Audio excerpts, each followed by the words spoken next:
दीवार के पीछे की आवाज। अगर तुम्हें हर रात अपनी दीवार के अंदर से किसी बच्चे के रोने की आवाज आए और तुम अकेले रहते हो, तो क्या तुम घर बदल लोगे? या उस आवाज का सच जानना? कहानी आरव की है। 25 साल का लड़का, नई जॉब, नया फ्लैट, और फ्लैट बेहद सस्ता मिला था। पहली रात सब ठीक था, पर दूसरी रात उसने अपने बेडरूम की दीवार के पीछे से किसी बच्चे के रोने की आवाज सुनी, बहुत धीमी लेकिन साफ क्रास। आरव ने सोचा शायद पड़ोस का बच्चा होगा, लेकिन उस तरफ तो खाली फ्लैट था। तीसरी रात आवाज और ज्यादा साफ हुई। अब सिर्फ रोना नहीं, किसी के फुसफुसाने की आवाज। मुझे बाहर निकालो। आरव का दिल जोर से धड़कने लगा। उसने दीवार पर हाथ रखा। दीवार ठंडी बर्फ जैसी थी। अगली सुबह वह मकान मालिक के पास गया। बूढ़ा मकान मालिक कांपती आवाज में बोला, उधर कोई आवाज नहीं आ सकती। उस तरफ का फ्लैट पिछले 8 साल से बंद है आरव, लेकिन वहां कोई है। मालिक ने गंभीर होकर कहा, अगर आवाजें सुनाई देती हैं तो सिर्फ रात में सुनी, दिन में मत देखना कि दीवार के उस तरफ क्या है। आरव हैरान था, लेकिन उसने और कुछ नहीं पूछा। अब आवाजें और डरावनी होने लगी।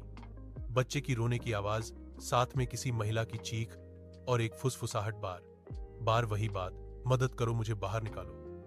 रात 1:40 बजे अचानक ठक ठक ठक दीवार के अंदर से किसी ने जोर से मारा। आरव ने डरते हुए पूछा, कौन है? अंदर से एक बच्चे की आवाज साफ आई, मैं यहां फंसा हूं। आरव का खून जम गया। अगली सुबह आरव ने हिम्मत की और बंद फ्लैट को देखने गया। ताला पुराना था, लेकिन जंग खाया हुआ। जब उसने दरवाजा खोला, अंदर का फ्लैट बिल्कुल खाली था, पर दीवार पर उंगलियों के निशान थे, जैसे कोई दीवार को खरोंच खरोंच कर निकलने की कोशिश कर रहा हो। आरव ने ध्यान से सुना। कोई आवाज नहीं, सिर्फ एक स्ट्रेंज ठंडी हवा। उसी शाम उसे पड़ोस के पुराने चौकीदार ने रोका। चौकीदार ने कहा, बेटा, उस फ्लैट में एक औरत और उसका छोटा बच्चा रहते थे। पति शराबी और हिंसक था। एक रात पति ने दोनों को मार दिया। बच्चे की लाश उसने दीवार के अंदर छिपा दी और खुद भाग गया।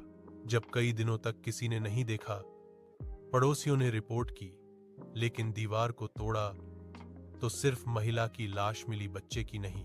तब से लोग कहते हैं कि बच्चे की आत्मा उसी दीवार में फंसी है। आरव की रूह कांप गई। उस रात आवाजें पहले से 10 गुना तेज थीं। बच्चा रो रहा था, दीवार हिल रही थी, महिला चीख रही थी, मेरे बेटे को बाहर निकालो। आरव अब डरकर बैठ नहीं सकता था। उसने हथौड़ा उठाया और दीवार पर मारना शुरू किया। थक थक दीवार टूटने लगी। अचानक दीवार के अंदर से एक छोटे हाथ ने बाहर की ओर धक्का दिया। आरव डर से पीछे गिर पड़ा, लेकिन उसने दीवार पूरी तरह तोड़ दी। अंदर एक छोटा सा गुप्त कमरा था।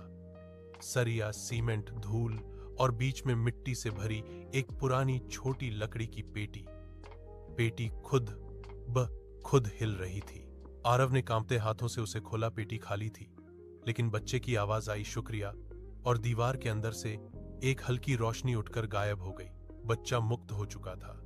महिला की चीखें भी बंद, घर शांत। अगली सुबह मकान मालिक खुद आरव के कमरे में आया और बोला, रात को दीवार टूटी तो हम समझ गए, अब वह बच्चा हमेशा के लिए आजाद है। आरव ने घर छोड़ा और कभी पीछे मुड़कर नहीं देखा। अगर आपको लगता है कि आरव ने सही किया या उसे दीवार नहीं तोड़नी चाहिए थी, तो कमेंट में अपनी राय जरूर बताना। अधिक डरावनी और रहस्यमयी कहानियां चाहते हो तो लाइक, शेयर और सब्सक्राइब कर देना।